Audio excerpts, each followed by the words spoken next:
All right, welcome to the Easy Project. It's Eddie and my boy Zeb. You know, we've got a special guest here today. We've got Solanaima Maria Folau.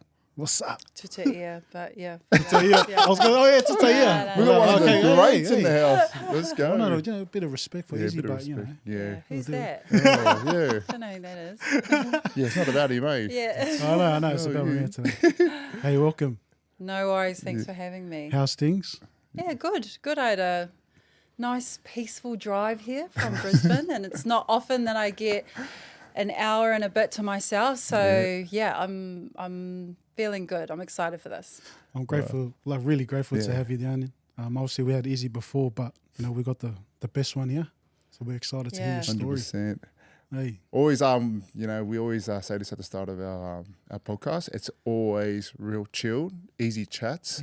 easy chats. We always like to hear the transition stories, the upbringing and all that. So The journey. let's kick it off, eh? Let's kick it off with the journey. Let's kick it off with, you know, childhood. What was it like growing up as a kid? Like, you know, Tokoroa, eh? yeah, Tokoroa. I was born there. I know, not many people can say they were born in I said it good, Tokoroa. I know. So Cook Island, it is. Yeah, there's Is it? lots of Yeah, cookies heaps of around cookies there. there. Actual. Yep. Wow. Have you been Isaac John, Zane Tedabano. Just name drop a few. Joey Manu. I was Joey Manu. Yeah. Born there. Pretty sure they're Toke boys. They call it Toke, eh? Toke. Yeah, we call it Toke. Yeah. So I my childhood, gosh. It's a bit different being on this side, eh? Normally I'm the one like asking the questions and just sitting back and It's all about you. This is your life. Yeah, about me. I'm so used to talking about my husband. But okay, my childhood. My parents flew here to New Zealand from Samoa in 1983. Wow. I'm one of 6, but the eldest 2 are adopted. Then my parents had 4. I'm the youngest. I was born in Tokoroa. I only spent a year there. So even though I didn't grow up there, like I still have family there. Yeah. I will still go and visit whenever I go back home. But my dad got a job in Auckland when I turned 1. And so we grew up in West Auckland in a little area called Blockhouse Bay. Lived in this 4-bedroom state house with this huge yard at the back, which was... I guess for all of us kids was our saving grace because we were out there playing footy and kicking the ball or using the neighbour's, garage wall as like a tennis net thingy. So we're always outside. Had a very active family. All my siblings played either rugby, netball, cricket, anything with a ball, you name it, we were there. And both Samoan. My dad got a job as a security guard at Fisher and Paykel Ooh. factory. Yep. Yeah, Fisher and Paykel. Yep, out South Auckland. So he was there for most of his working career. And my mother was a shoemaker out in West Auckland. Yeah. So we lived in a household where it was just outdoor play all the time. Weekends was spent at the rugby fields, netball courts. On Saturdays, and then Sundays was always church. Went to school at Chaucer Primary, Blockhouse Bay Intermediate, and then went to Linfield College, and then I spent my last year at Mags. So I got a scholarship there to play, just netball, really. Yeah. And then, went through the rankings, found my love for netball, and obviously got chosen as we grew older. But I would say that my childhood was one of, it never lacked any love, but my parents were always really big on being independent. So whatever we wanted to pursue or do in life, it was always like you've always got yourself and like don't rely on your spouse or your friends or anyone as you grow older. Like it's always going to be just you, making sure that you're setting yourself up to be as successful as you can. And it was with anything, like not even just like where I'm at now. It was like even just being a child, playing all the sports that we played. It was just that mentality of it's you versus you, making sure that you're better than the person that you were yesterday. So, yeah, I really enjoyed my childhood. It was fun. All I can remember is just the strict Samoan upbringing, but as well as just playing sports all the time. That was kind of my outlet, really. When was the time where it kind of triggered? Were you playing all different types of sports, or were you focused on netball at the time? No, I was playing everything. So touch rugby, volleyball, cricket, kirikiki, netball, basketball. It came to a point where I had to choose between basketball and netball because in school during the term breaks, the nationals for netball and basketball were always on the same weekend. Yeah. And obviously my parents, I couldn't be at two tournaments in the one weekend. But also basketball was way more expensive than netball. Yeah. And at the time we couldn't afford, because basketball you had to pay for flights, accommodation, all that sort of stuff, whereas netball, that was all taken care of by the club. I chose netball, never looked back. Yeah. With basketball and netball, would you feel back then netball was more popular in New Zealand though? Towards basketball? Yeah, so more kids were playing netball at the time. This was in New Zealand. What's basketball like here in Australia? I don't think it's. I don't know. Is it even going? It's not too bad. You get a few of the guys from America, from college, and that they come play in Australia but for them females. To play NBA. For females, For females. I feel like it's dropped off a bit. Yeah. Okay. Because I can only remember for girls, for ladies sport and that, it was just netball for me. Yeah. Yes. Yeah. Same as back then. Even now, netball is the most. Yeah. Oh, actually, sevens is coming up in New Zealand as well. It's huge. But it's the most participated sport. It would be in Australia too, I reckon. For females. For females. Yeah. So, Yeah. I feel like the female sport at the moment is growing quick. Real it's fast. skyrocketing. It's so good, and it's so awesome to see that. The likes of 15s, 7s. Netball as well. They're getting the backing of sponsors and getting great TV deals and it's really positive. It's great. It's great for the young ones coming up. It's just how those organizations leverage all of that to make it even more successful as it was. It's crazy, when you see the opportunities that our kids can have within sports. And it's expensive too now. Trying to put your daughter in netball, and I was going, man, how much is this, man? It's just how much is it? I'm actually really last intrigued. year, I'll tell you a story. Daughter made the HCNA squad. Honestly, it cost me about $1,200 to get her in. Are you joking? Yeah, for the rep squad. Wow. I was going, Kazi. Yeah, what does that pay for? Just pays for your uniform and going to being part of the HCNA squad and all that. And I was going, man, that's a lot of money. $1,200. Hey, don't quote me on that. I don't want to HCNA if you're listening. No, but imagine you've got 3 girls. Yeah. So imagine if all 3 of them had to wanted to play and having pay all those fees. I say, can you go play rugby league? Yeah. I'll fork out money for you to play. Yeah. And she goes, no, Dad. I'm a netballer. And he goes, okay, sweet. What position does she play? Actually, she goes all right centre, but I think she's more wing defence. Yeah. Oh, that's the most underrated position. Yeah. But they're the hardest workers on the court. So is she a grinder? Yeah. Well, I reckon she is. Yeah. But when I tell her, hey, let's go down to the netball courts and do a couple of suicides and that, and running goes, no, Dad, I'm not doing that. And I call her the bare minimum athlete. Yeah. Cracks me up. But you know what you are? You're the bare minimum athlete. You're gonna learn one day. Just saving energy. Just saving it, Yeah, cool. We go back to your family. Obviously, your mum and dad made the sacrifice to go from Samoa to New Zealand. How was that transition for them? Obviously, you would have been young. Oh, sorry, you weren't even born. But seeing them transition, English-wise, would have been a bit tough for them at the time, as most Polynesians. Oh, mate, my parents are troopers, like all our island parents, They just adapt to their environment and the people that they're around. I really learnt a lot of resilience from both of them. Mum would work during the day, and Dad would look after us during the day while if we, do the school drop-offs and stuff. And then once mum would finish, so she would start work at like 6 a.m., 6, 7 a.m., but would leave at 5 to catch the bus. And where she would have to walk from our house to the bus stop, it was like ghetto as, like, like I always used to get nervous every time mum would leave, but she was, you know what our mums are like. Oh, no, we're all right. It's all right. I've got my handbag. I've got a brick in there. If something happens, like, oh, gosh, mum. But she was she always got to the bus stop safely.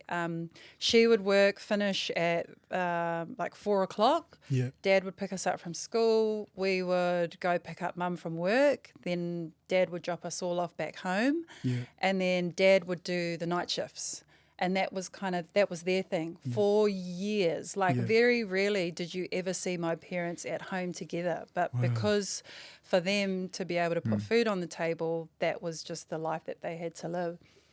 I didn't know that we were financially struggling.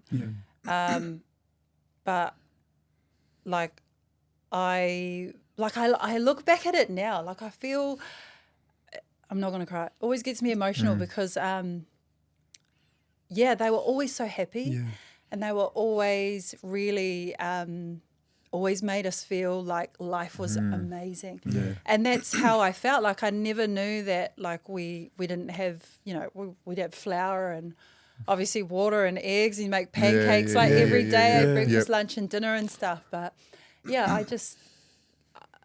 I never understood the sacrifice until now that I'm a parent. Obviously, Izzy and I aren't in the same position, but I'm so grateful that they did what they did with the bare minimum, but had the best childhood. They were always so happy.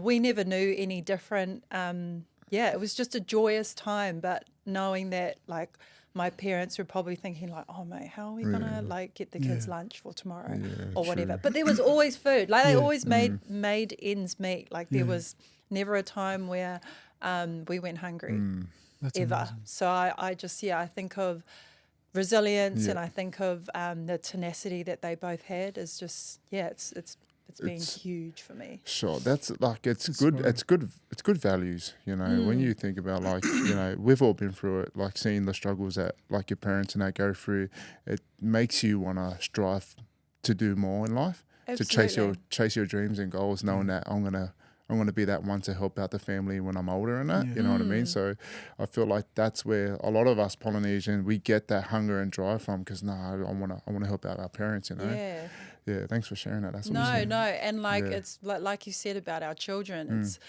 like my kids now, they're like, Mummy, I want water. Mummy, I want this. I'm like, mate, how bad is it? Get it yourself. Like, if only you knew what we all have been through, where we all came from, even though we didn't know any different and it was great. But it's like it's so important for our young ones to know and be humbled and realize like this ain't the life. Like if you want something, mum and dad ain't going to pay, or I say mum. Izzy's the biggest. Yeah. Oh, my daughter, we were having this chat yesterday and he's like, I reckon I'm the same. My princess this. And I'm like, I'm here too. I'm just this forgotten memory at the back.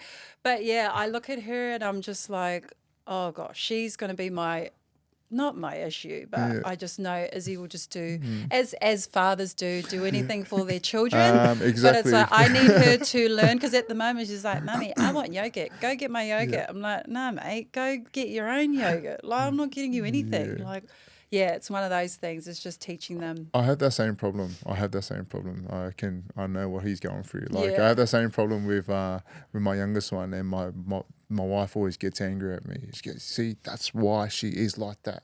Because you always give in. I am. Oh, mate, how many times have I said that to Izzy? Like, the reason why Gianna is like that is because of you. Yeah.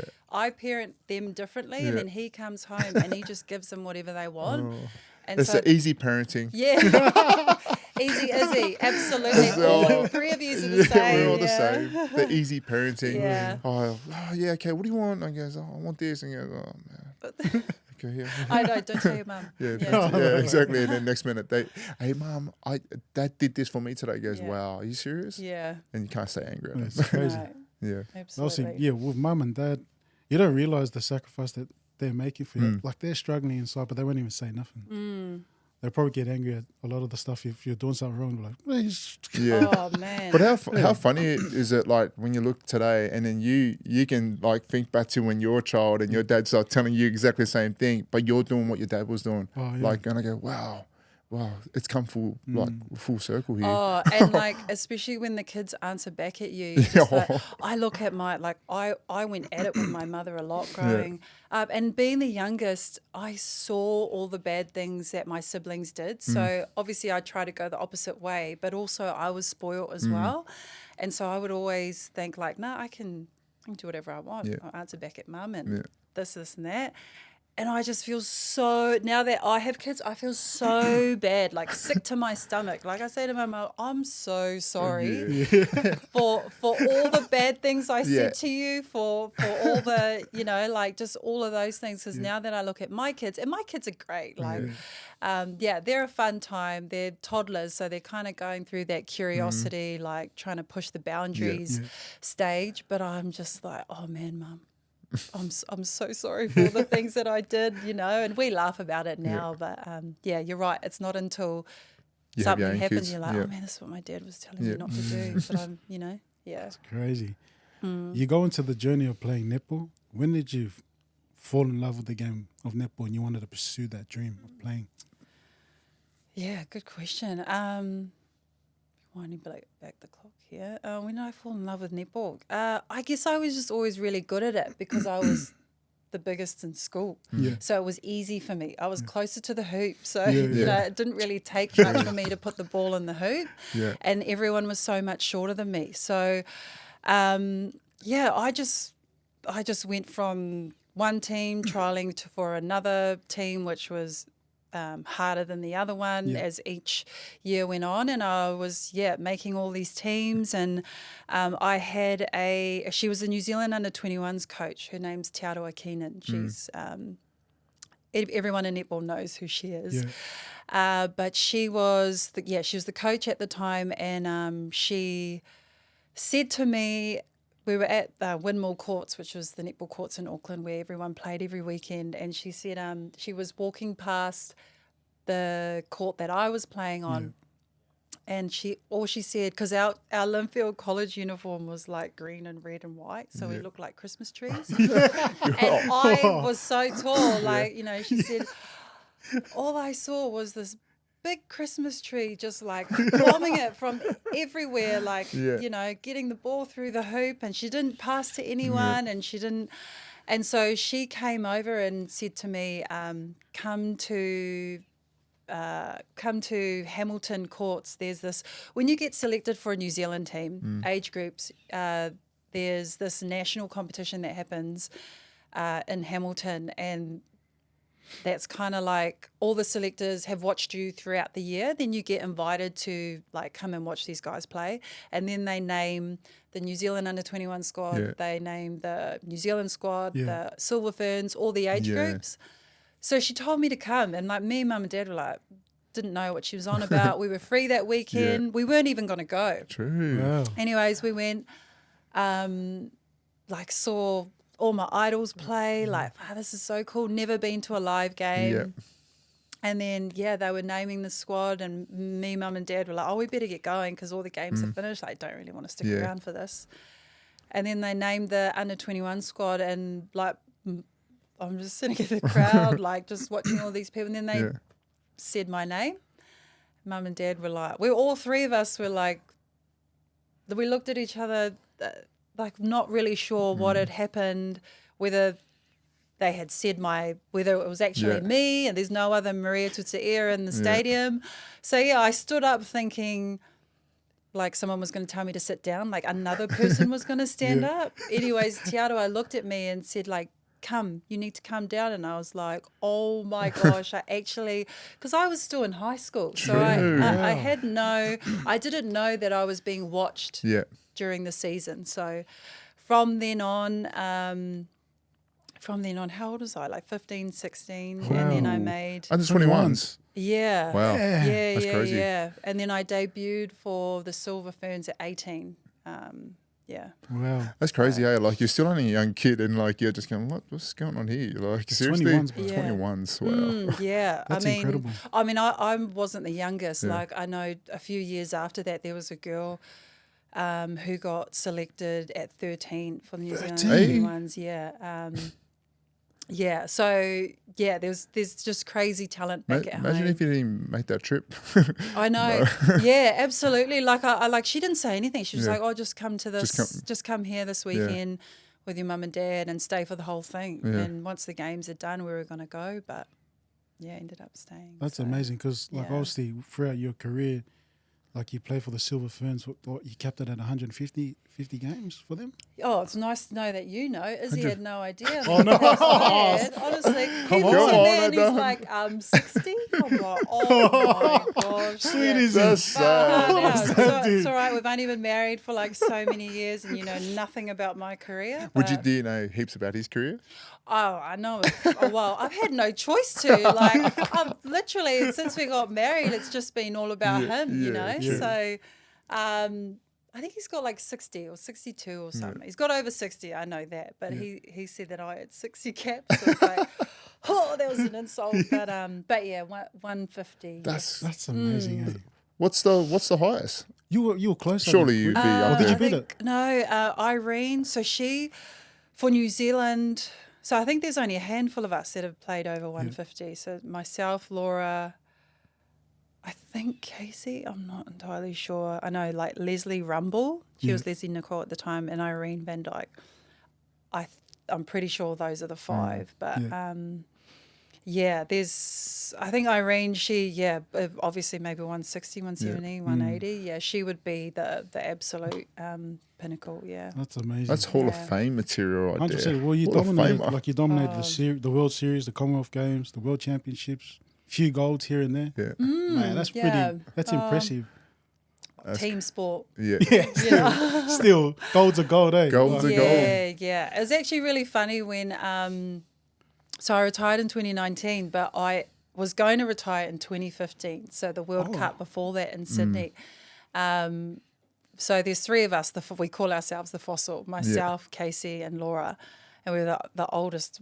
We're like the oldest of the oldest in the netball realm. And we both agreed that. Well, I agreed that I said to myself that this was going to be my last one, and then I was going to go. The only thing I hadn't got was a World Cup gold. So I got everything else, but I've had a World Cup silver, two silvers, and so this was the one thing I wanted to achieve. So finals came. I think we lost to Aussie by 2. But we beat them, the good old beat them in the prelims and then come the finals.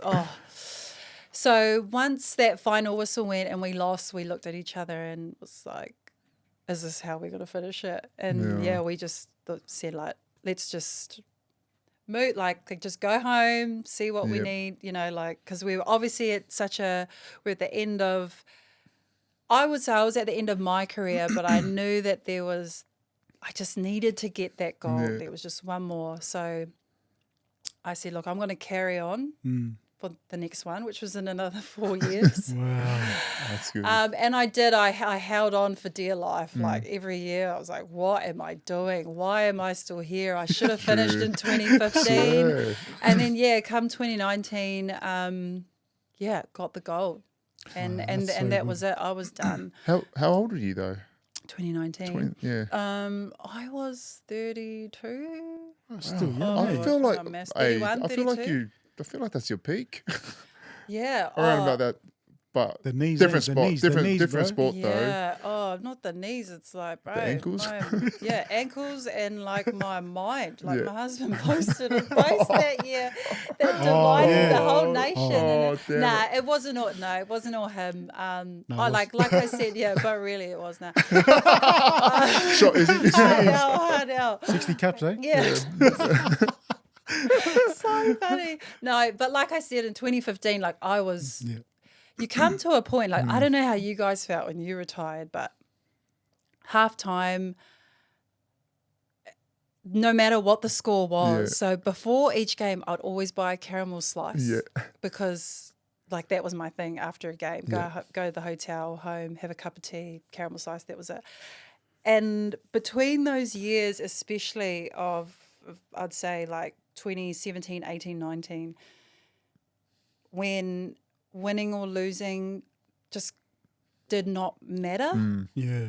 You know, you were on the edge of like, it's not that you weren't caring, but that the purpose of why you were doing what you were doing was slowly fading away. Yeah. And I would always at halftime, like the coaches going hell for leather at us, like yelling at us and blah, blah, blah. And I'm thinking, man, I can't wait to go home, give Karen a slice and just chill. You know, like that was me. Third quarter, like whether I missed a goal, oh yeah, missed a goal, like carry on, you know. Yeah. I at that point, each year was kind of it for me. I was just holding on to something that I once thought that it wasn't everything for me. And so come 2019, when obviously we won and gold and blah, blah, blah, like I was done.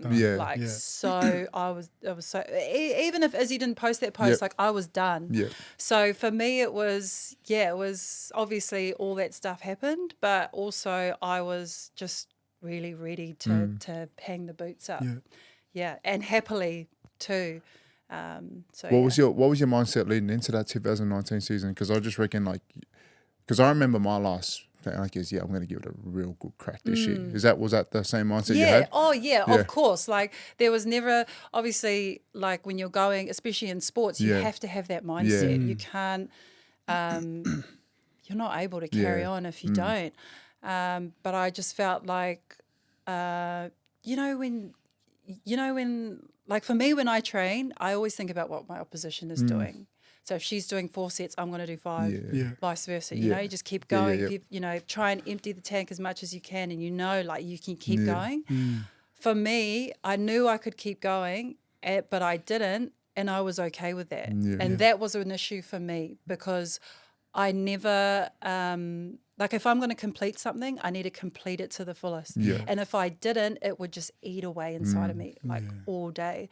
And so, but when obviously I was coming to the end of my career, I was okay with not finishing my sets, which is not a good way to be as an athlete. Hey, 100%. And you're not just cheating yourself, you're cheating your teammates and the organisation. And the reason why you wake up to do what you do. And the legacy that you would have left behind, like everyone like would say, nah, Maria's like, she's on, training, everything. But like you don't want to show that within to your teammates. Absolutely. You fake it till you make it. And I was really good at that. Like just faking it hard. Like, nah, let's go, girls. Like, we got this. But really, I'm like, let's go. Yeah. I'm going to go get my camera let's go. Come on. Yeah.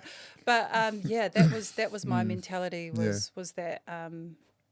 was that even though I was trying to give it a good crack as much as I could, I was okay if I didn't. So that was when I knew it's time to go. It's time to really hang it up now.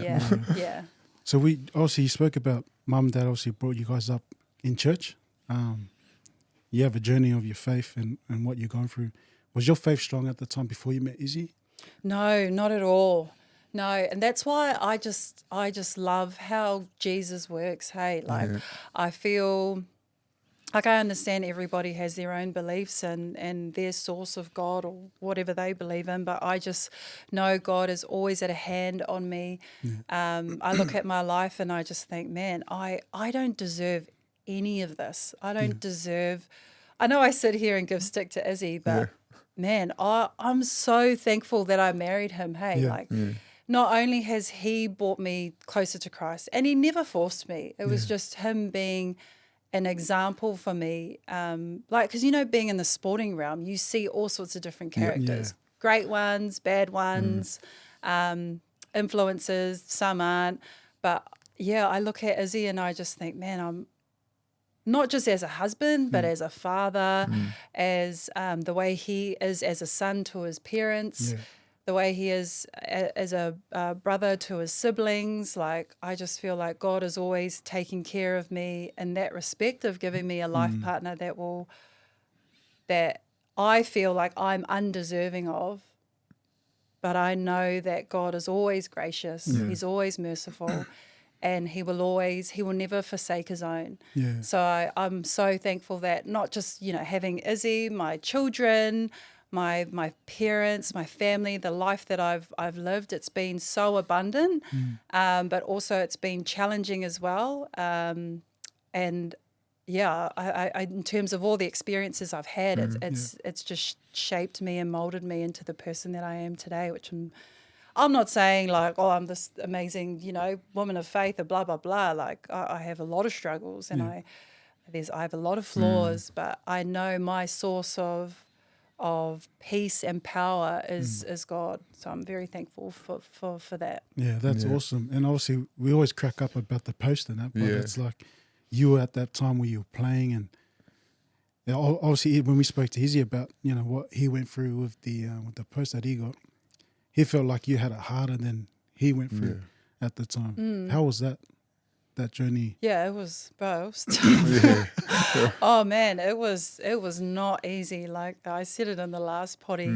I never missed a goal under the post, and I missed it this one time, and it was obviously whilst all of that stuff was happening, and it was just before I was about to go to the World Cup in Liverpool, and we were living in Adelaide at the time, and he was in our apartment. He could hide, like he could stay in these four walls.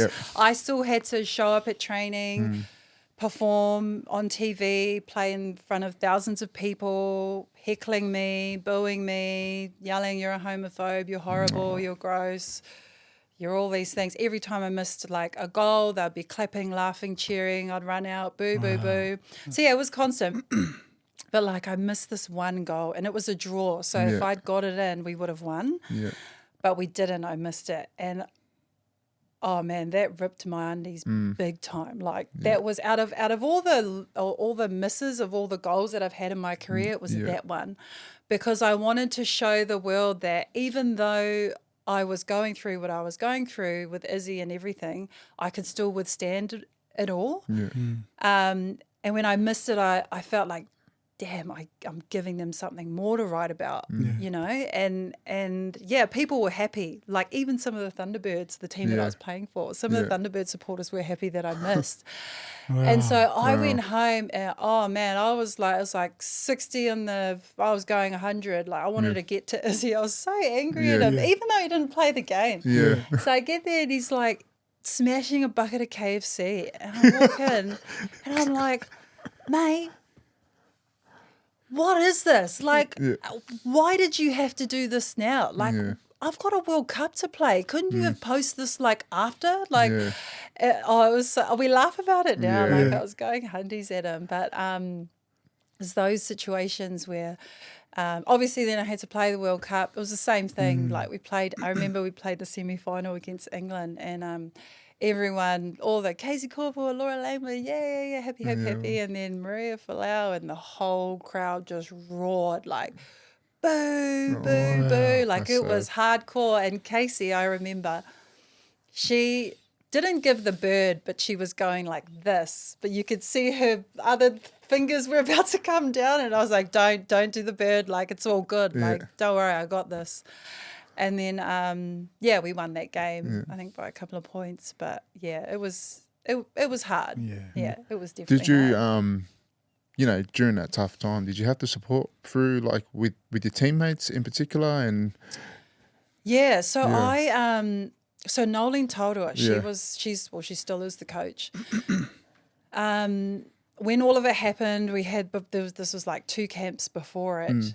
She brought the team together and I knew that she was going to bring it up. It was the elephant in the room, and it had to be addressed because every training, that's all the media was asking. Like, can we talk to Maria? We want to talk about blah, blah, blah. And no one could comment on it. So it was just more so like, let's all get on the same page. Let's all see how Maria's feeling, blah, blah, blah. So she brought it up. So Nolene brought it up. Oh, man, it was awkward but I could understand why she was doing what she was doing.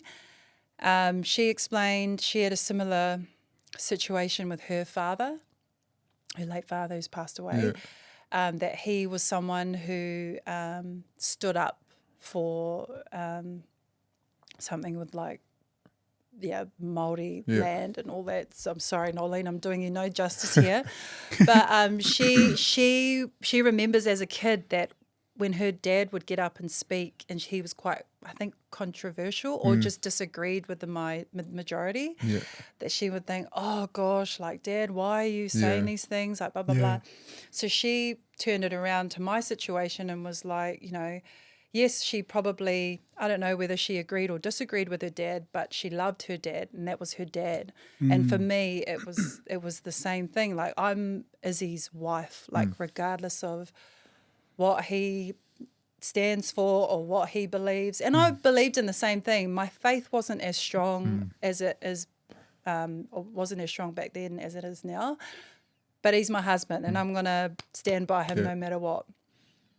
It's funny. I never talk about this stuff, you know, and it's really getting, I don't know why I'm getting emotional for. It's all good. Yeah. It's all good. Easy chats. Easy Oh, chats. wow. Yeah. Easy chats has turned into... Like, where are the tissues? Like, Oh, where's the tissues? Oh, get the tissues in here. Go on, Mikey, give me the toilet paper. No, I'm joking. Let's stay. So she brought that up. The girls, not many spoke. It was only a couple of the senior players. Obviously, no one supported like believing in Jesus, which was fine because, you know, we're there to play netball. We're not there to convert people, you know. But everyone had my back. Yeah. And that's all I needed. I didn't need for them to tell me anything else. It's like, yep, regardless of who we are, individuals, and where we come from and what we believe in, like, you're our teammate and no matter what, like, we'll go to this World Cup and win this. So that was the main thing. That's amazing. Yeah. That's good. Yeah. Obviously, with your faith, what was the scripture that carried you through those times? Did you have a scripture at the time? Oh, gosh. Instead of Bash Easy? Yeah, I'd say there's a few, but I think for me mainly, like, Matthew 6:33 has always been in my heart, which is seek first the kingdom and his righteousness and everything else shall be added unto you. And I truly do believe that. Like, I had nothing else. I had nothing else to go to. Like, I was so, I tried everything. But obviously you're talking about during that scenario, like, I had no choice but to turn to God. And so for me, it was like praying, reading the word, talking to God, trying to get closer to him. And like, once I found that I was doing that more, I felt more lighter. And that I was able to withstand everything that was happening every time I would play. When this was all happening, did you guys have kids then? Or was it just you and Izzy? Yeah, so funny, 2019, we settled with Rugby Australia in December. And then 3 days after, I found out I was pregnant with our son. So I had already retired then. Yeah. So my last game, I think, was in October in the Consolation Cup. October, went through all that stuff, court proceedings, blah, blah, blah, settlement, December, fell pregnant, and then we got the contract over in Catalan Dragons in France. So that's what happened. Was that a good time there? Yeah, yes. France was... Yeah, lockdown. Yeah. France was great. Yeah. I'd been to France many times before then, but not long term, obviously. But yeah, the wives were awesome. We had a great group there. Playing group was really fun. Izzy really enjoyed being back playing rugby league and meeting new people. And we lived on the borderline, so we could go to Spain, drive there for for an hour to get a coffee and then come back. So we were able to do those things. It feels like when you're over there, it feels like you're like just away from everything. Like, you know, and I reckon that would have been the best thing for you guys. Just it was. We had to get away. Yeah. Like, everything else was being shut down here. Yeah. Like I said, like, obviously Izzy was going to sign with the Dragons, but then that got everyone started crying, and that was it. They got rejected, and then we went to France. I had my son in France, and then we signed on for another year. But then my mother had a stroke, so we weren't able to go back. And then we were just trying to get a contract here in the NRL, and then that got shut down. Then Uncle Clive, was it? Yeah. Uncle Clive came through, bro. do you know Uncle Clive what? came through, Hey, man. mate, Uncle Clive, let's go. No, not a lot of people like him, but he is actually like he's a good dude. Yeah. Like I know Eddie everyone... would know. Eddie, ask Eddie. He would know heaps. Oh, really? He came back in. Yeah. Came back in. Well, how much was your matchy? What? Come on, man. 4K Did a you game? play for the Yeah, I Tigers? played Simple, yeah. When? No, because you messaged me to come down there. Oh, I was like, wow. I was like, I'm about to retire. It was almost like Izzy's contract. I heard. Those are the white envelope. Nah, mate. Yeah. Hey, we've all seen the white envelope. brown paper bag, eh? The paper bag. That's so Every funny. time Izzy came in the car with that, I was like, shopping. It was so funny. I used to like go into the sheds and say hello to all the boys, and he goes, "Man, why didn't I just pick this club to come and play for?" Like, and I was seeing all these envelopes getting handed out. I goes, "Damn it!" Because who did you play for? I came back and just played for Mudgerborough Redbacks, just around the corner from me though. Oh, okay. So it's a local team. Yeah, local team. Oh. And I just look at all these good dudes, and it's like, oh man, Yeah. made the right choice. Yeah. That was funny. Hey, I got one question. 2010, I'm going back to when you were playing. Oh, 2010, okay. you were the first one to ever be sent off. Oh, Can you give us a little rundown of Oh that my time? gosh, that's right. 2 minutes to go, I think, It was from the game, mate. I think we were playing Swifts. with Swifts. Yeah. Yes, I forgot about that. Yeah. Oh, when did you find that out? Because I actually don't know what happened. Oh, I broke. You broke. The centre Yeah, yeah. pass. Yeah. I think it was Jono. Was it a Yeah, male it was a umpire? male. Yeah. He was one, like a lovely guy, but a lot of us, every time we knew that Jono was umpiring, we Yeah. thought, oh gosh, we're playing against 8 people, not 7. But yeah, he warned me a few times, like with netball on the centre pass. So the centre pass is the start of like, not the game, but start of the next play. Yeah. So the centre has the ball in the little circle, Yeah. and then you've got all of us Yeah. behind the line.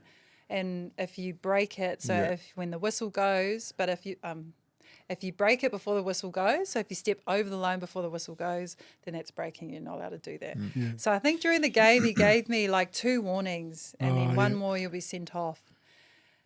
And because no one's ever been sent off. So Yeah, that's I'm the- like, yeah, this you were guy's the not gonna first. send me off. Like, Yeah. what's he going to do? And yeah, he sent me off. I remember after the game, oh man, my family was so annoyed. They're like, "Where's his car? We're going to slash his tires." I was like, "Oh, calm down, Typical, like it's eh? all good." Like, did we win or lose that game? I think you guys won that game. Oh, yeah, I think you guys okay. won that game. I think that's why I was okay with it, Yeah. because if we had lost, like it's all man. my fault. Slash. So absolutely, but yeah, I forgot about that moment. Yeah, I was the first one to be sent off. Yeah. Just, Okay. mate, like Yeah. when I go watch my daughter's games, it goes, man, what's these penalties getting? And you just explain and goes, man, that happens all the time down there. Yeah. 2-0, well- 2-0 the umpires, eh? Oh, totally. Like, how are you as a netball dad? Like, are you those psychos on the sideline? No, or- I'm there just like minding my own business, but then I'm looking at like my wife and I go, "Oi, pipe down. Yeah. You know, you can't be that. Don't be, no." Yeah. So I'm that one that like gives her the nudge and says, Yeah. no, just let her be. And, Yeah. like, but sometimes, but like I'm that one that like put her on a spot. Nice work, Zali. Oh, like in front nice. of her mates and that. And she looks at me and goes, Yeah, don't dad. Oh, that's Cracks so me up. It's that age Yeah, now, eh? yeah. That age. Yeah. just like you don't want to embarrass them, but sometimes you just do something silly just to give them that Yeah. embarrassment. Yeah. 100%. Oh, I love doing that to her though. yeah. How's the balance now? Obviously, the transition. You're retired. You go on. Obviously, you have baby. How's that transition been? Yeah, As a mum. I feel like the transition is still happening. Yeah. It's Oh, yeah. never ending. Like, You guys always moving around. eh? yeah, we're travelers. So when I had our son, we were in France, had son, came home. We were home for like 10 months. Then we went to Japan. We've been there for 4 seasons now, and we've just been back and forth. I had our daughter there in Japan, and sorry, your question of transitioning, it's like I feel like each day is different, and there's so many transitions intertwining, happening at the same time, especially as a mother. I just kind of try and figure it out as best as best as I can. But sorry, is that answer your Yeah, question? no, that's it. Because obviously, our wives obviously they have to obviously sacrifice so much to follow us in our career. Yeah. And obviously, you had your own career at the time, but then transitioning out, that you have to follow Izzy's career now. Yeah, and like that's one of the things. Like I had to, to some certain degree, I had to accept that Izzy's career came first. Yeah. And for me, being, I was once an athlete. It's all about the self, right? Yeah. So you've got to do everything you can in your power to be the best athlete that you can be. When I retired, I had to realize, like, okay, Izzy's the breadwinner. Yeah. He's like I wouldn't say his needs, but it would be more so just the life that he's trying to build for us has to come first before me. He's never said this before, or he doesn't never needed to convince me or anything. But for me, it was just trying to support him as best as I could, as well as mothering, as well as my own mental sanity. Like I give it to your wives, like to be in a foreign country, to be a mother, to not speak the language. The language barrier is huge, but also try and look after yourself and what you want to do and what you want to achieve. Like, I take my hat off to mothers of not just rugby wives, but any sport in general, living in a different country and trying to start a business as well as being a full-time parent. Yeah. Like that's something that's not easily done. And I know it's done before a lot, but I take my hat off to your wives, seriously, because following you guys, oh, mate, I'd have to deal with like the after parties and then, all that. And then you're the counsellor, you have a bad game, come home. Us wives have to, oh, are you okay? Like, oh, it's all right. And then you got, mummy, I want this. And it's That's like, so you're true. just serving, That is so true. giving. And like, husbands don't realise, oh, frick. Are you okay? Like, what do you need? Here, like lately, you are. true, And like when when Izzy doesn't play well, I'm like, oh, here we go. Put my counsellor hat on. He comes home and he's just like, flip this, and I'm like, oh, you okay? It's all right. It's all right. Like it wasn't that bad. And what can I do for you? What do you need? And I've had 2 hours sleep, look homeless as my children fighting in the corner, screaming. My house looks like a tipping dump. And, it's like you're the one that has to wear all those hats. But your life's good. No jokes. I do. That's so crazy, and that is so true, though. Yeah, that is so true. Oh, man. But because I was an athlete, and I'm not saying your wives weren't, or they don't know, because they do know, both your wives. But like I knew, because there's the whole like, Izzy's selfish, Izzy's this, is this. Like, no, I actually know, because I know what it's like to play bad in front of thousands of people and like just media, your uses, your da-da-da-da. It's like you go through this like mental self-destruction and the last thing you need is your wife telling you like, why did you do this? Why did you drop the ball? Like, why did you not pass it when you should have? Like, and then you got my two going, Daddy, come, let's go park. Like I understand. He's tired. He's broken. He's, even though I am. I just feel like women are just way more relentless. Yeah. Like, I reckon the funniest, I used to love when my wife used to do this. Like, play the worst game, come off, and like she can tell, like I was being, oh, babe, wow, you played a really good game today. And I go, oh, thanks, babe. Like, and then I just went, wow, did you even watch it? And she goes, oh, yeah, watch. Oh, no, I didn't. And I just went, wow. But you know what? That picked up my spirits. Yeah. You know what I mean? I just absolutely. went like, sweet. That's made my night. Let's go home. Let's go home now. Yeah. You know what I mean? True. Yeah. That's so funny. But. And like we love our husbands regardless, whether you play bad or not.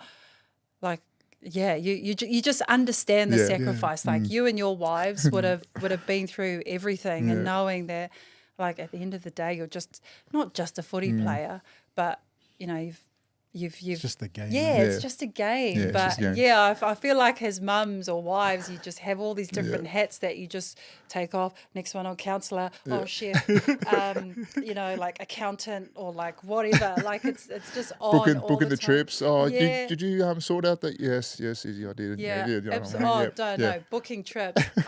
This one time I was like, you know what, I'll let you book a trip just to see whether you're up for it. Mate, the man booked the wrong day and we couldn't get a refund. And I'm like, one job. But I understand men aren't great multitaskers, so it's, some things just I hate it when husbands like just they put the onus on you. Yeah, you do this. Come on, have a crack, and then how do you do this? And Yeah. no, I'm not telling you. You do it. Oh man, totally. So we pretty much say thanks for lying to us. Yeah. Oh, it's no, so that's funny. awesome. That's awesome. So, obviously, with our podcast, we love to share a key message. Yeah, love this bit. A lot of our audience will definitely resonate with your story and your journey that you're in. But yeah, just a key message. You said heaps, but Key message. Dun dun dun. Spotlight. Oh my gosh, say something good. Say something. No, I would say like everybody knows my faith journey, so I'll leave it at that. But in terms of my learnings of being an athlete, not even just my experiences, but of what you see continuously. I think the main thing for me, it's a bit left field, but like loyalty, in terms of loyalty. Yeah. There's no loyalty when it comes to your club or organisation. And I say that dearly because when you're done, when you're not the flavour of the month anymore, the next kid's going to come by. So it's so important to know that whilst you're in it and whilst you're getting paid and whilst you're going, playing in these amazing stadiums and meeting all these different people and living the life that you've dreamed of living. It's funny with you do promos, sponsors, and you're like, oh, I've got to go do a promo. You got to like, hi, how you going? Like, hi, I'm Israel Folau from blah, blah, blah. And you meet like someone from realestate.com or whatever. And it's quite draining, those promos. But you need to get, what did they say, like networking. You need to get amongst these people. You need to talk to them, like even just spending an hour with them or asking them, hey, can I have like 5 minutes of your time? Yeah.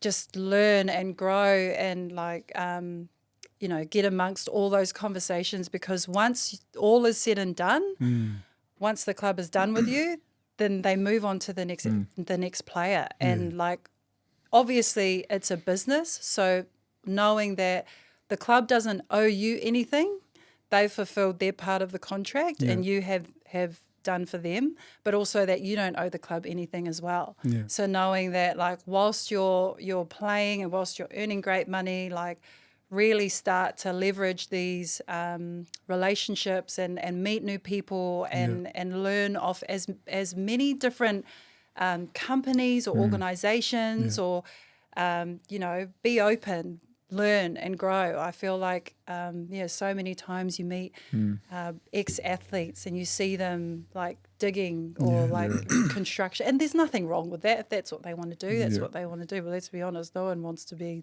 doing that stuff. But like you can see it, and when you talk to them, you just know like, man, I wish I had my time again. And that's what you don't want once you finish up playing. So, loyalty. You don't owe anything to the club. The club doesn't owe anything to you. And just make the most of your opportunities as much as you can. That's amazing. Yeah. That's Because it. we speak about We that speak a lot. about it all the time. Like it's so Leveraging, important. networking, everything. It's so, it's key, man. Don't wait till the end of your career. Oh, do it from the man. start. Yeah. Do it in the middle and do it Yeah. at the end. Yeah. You become a pro at the end. Absolutely. And I feel like, especially with Islanders, it's hard because, you go from $0 to like all of a sudden you've got all this money in your bank account and, you want to help the family, you want to buy them houses or cars or whatever, or just support mum and dad.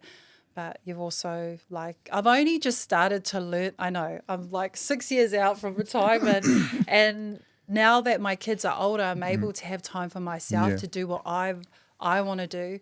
I've only just started to learn what that looks like now. Like I've seen it a lot. I see it. I've seen it ever since I finished. But because I was traveling so much and, so much was happening with having babies and stuff like that, that would be my key message is that if I had my time again, I would definitely be doing that. Take that tip, guys. Take that tip. Take the tip. Hey, we appreciate your time for Yes, coming we do. down, especially driving From Brizzy, from grateful. Vegas all the way here. Bris Vegas, Queensland. Queensland. When are you moving down the Gold Coast? Surely. Wow, Surely. we would like to be by the water, definitely. That's the goal. But at the moment we're in the bush in Brisbane. So, but thank you for having me. This is really cool. I'm actually really honoured that I've got two blokes asking me questions about netball. I was saying to Izzy, these guys have probably watched me play like yesterday. You know, like, if you don't know, obviously it's fine. Because I know, like, okay, where was Maria born? Like, I've got to look like I know what I'm talking about. I was cracking up. I was like, I bet you Zeb and Eddie are like Googling Maria Tuti'ia, how many caps like to put on my... Anyways, it's like She got us. I remember. It's so funny. The goal shooter, Honestly, let's go. I'm like, I've got two guys asking questions about netball. This is hilarious. But, That's what we're about, eh? Just easy Easy chat. chat. It's just, we'd like to get, we want to get different people in here. So, Netball. Netballers. We need more netballers. Let's go. Definitely. Actually, someone who you should get, I'll get her on, Catherine Tuivaiti. Oh, sweet. Yeah, Sweet. Let's go. she's a hoot. She's got some mad stories and just, she's got a very inspirational journey. Yeah, she lives here too in Pimpama. Oh, sweet. Oh, hook But it up. no, thanks guys. This is it's fun. Thank you. Thanks, it. Maria. No worries. Close it out. All right, let's go. Thank you for everyone listening to us. Thanks, Maria, for taking your time. Just special mention to our sponsor, Talent Locker. Let's get some more netballers on that app, okay? Talent Locker. Absolutely. And also one of our big guns, SMSF LC, bro. Let's go. Come on. Let's go. We're on. Level play. Level play. Easy, does it? Thank you.